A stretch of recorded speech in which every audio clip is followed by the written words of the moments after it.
Bonjour à tous les amis. Un président devrait être exemplaire puisque des millions de personnes lui font confiance en votant pour lui. Pourtant, beaucoup de présidents ne sont pas irréprochables et abusent de la responsabilité qui leur est donnée.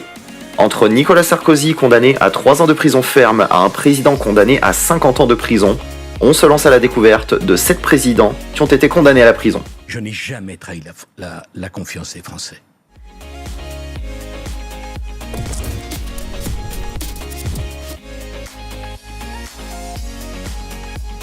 Numéro 1.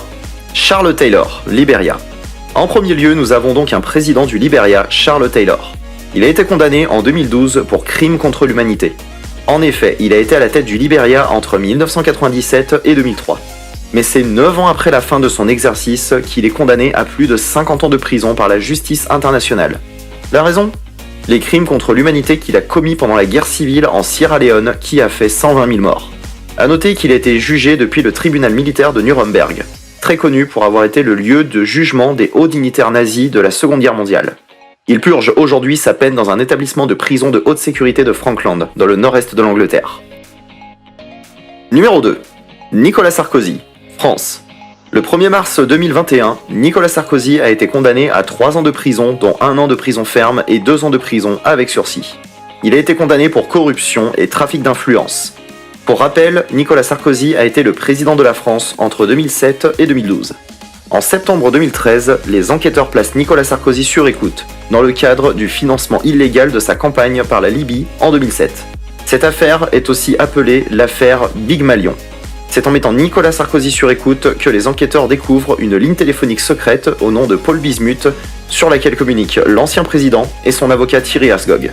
Les deux hommes évoquent le nom d'un magistrat, Gilbert Azibert. Celui-ci pourrait leur donner des informations sur une affaire en cours. En échange, l'ancien président lui aurait promis un poste prestigieux à Monaco. « Je l'aiderai moi, je le fais monter », a dit Nicolas Sarkozy à son avocat. A noter que Nicolas Sarkozy ne risque pas d'être vraiment emprisonné, mais il sera sûrement chez lui avec un bracelet comme l'a indiqué la juge après avoir annoncé la sentence. Et arrêtez, vous êtes juste un petit escroc, monsieur! Numéro 3.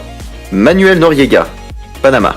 Le troisième président de notre top n'est autre que Manuel Noriega, l'ancien président panaméen. En réalité, il faut savoir qu'il n'a jamais été vraiment chef de l'État panaméen. Il a seulement été chef des armées de 1983 à 1989. Mais en instaurant une dictature, être chef des armées lui a permis de diriger le pays. Il a d'abord été condamné en 1999 à 10 ans de prison en France pour blanchiment d'argent. En 2011, il est extradé dans son pays d'origine, le Panama, et est condamné à 3 peines de 20 ans de prison pour la disparition d'opposants politiques sous sa dictature. En 2017, il meurt en prison d'une hémorragie cérébrale alors qu'il avait 83 ans. Faisons d'abord une petite pause les amis, et dites-moi également dans les commentaires quelle condamnation vous a le plus surpris. Et pendant que vous écrivez vos réponses les amis, je vous invite à mettre un petit pouce bleu afin de vous abonner à la chaîne et activer la petite cloche des notifications pour rester connecté sur les prochains thèmes. Ceci étant dit, reprenons avec le 4e homme politique condamné à de la prison. Numéro 4. Silvio Berlusconi, Italie. Silvio Berlusconi est un homme d'affaires et homme d'État italien. Il est l'un des hommes les plus riches d'Italie. Il a notamment été à la tête du groupe de télévision italien Mediaset. C'est à travers cette activité que l'homme d'affaires italien va frauder. En effet, il est accusé de faux en bilan, fraude fiscale et abus de biens sociaux. Très concrètement, Berlusconi est accusé d'avoir gonflé le prix d'achat de certains programmes américains dans l'entreprise pour ainsi réduire les impôts payés en Italie. L'entreprise aurait gonflé le prix d'achat de ses films acquis de plus de 171 millions de dollars. L'enquête a débuté en 2001, mais l'ancien président du Conseil italien n'est reconnu coupable qu'en 2012. Il est condamné à 4 ans de prison ferme et il est interdit d'exercer un mandat public pendant 5 ans. Finalement, sa peine sera directement réduite à 1 an de prison ferme, peine qu'il ne purgera pas pour 2 raisons. En Italie, un homme de plus de 70 ans n'est incarcéré que s'il est coupable de crimes de sang. Berlusconi a alors 66 ans. Et il est coutume de ne pas réellement appliquer les peines de moins de 3 ans en Italie. Numéro 5. Hosni Moubarak, Égypte. Hosni Moubarak est un homme d'État égyptien président de la République d'Égypte de 1981 à 2011. Durant toutes ces années, il assure sa réélection et la véracité des élections organisées est questionnée. Beaucoup le qualifient de dictateur. Lors de la révolution égyptienne de 2011, il est poussé à démissionner.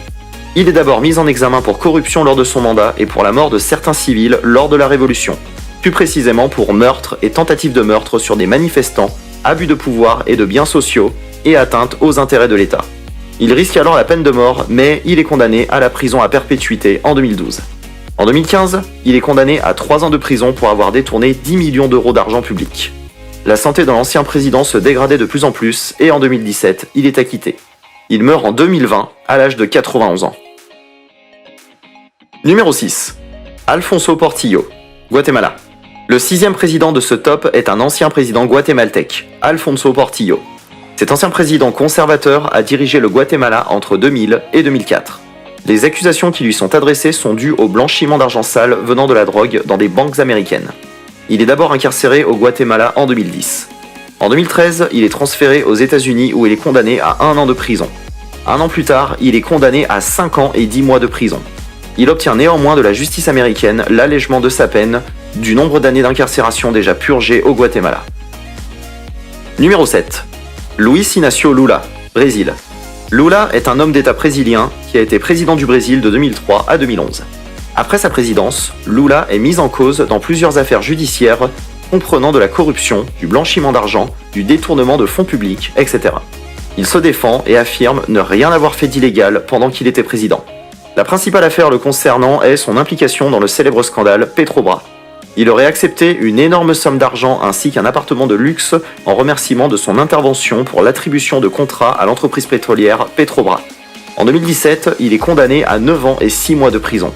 Il fait appel et sa peine s'alourdit à 12 ans en 2018.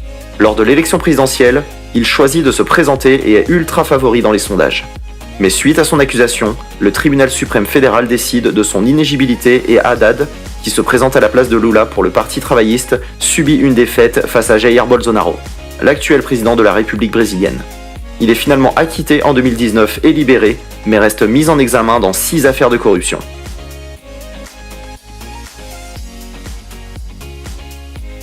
Voilà les amis, c'est la fin de cette vidéo, j'espère qu'elle vous a plu. Si c'est le cas, n'oubliez pas de vous abonner et d'activer la petite cloche des notifications pour rester connecté sur les prochains thèmes. Et bien sûr, n'oubliez pas de laisser un petit pouce bleu et de me donner vos avis en commentaire. Et pendant que vous y êtes, n'hésitez pas à voir d'autres vidéos disponibles sur cette chaîne. Vous n'avez qu'à cliquer sur l'une de ces vidéos qui s'affichent à l'écran. Merci encore d'avoir visionné cette vidéo, je vous dis au revoir et à bientôt.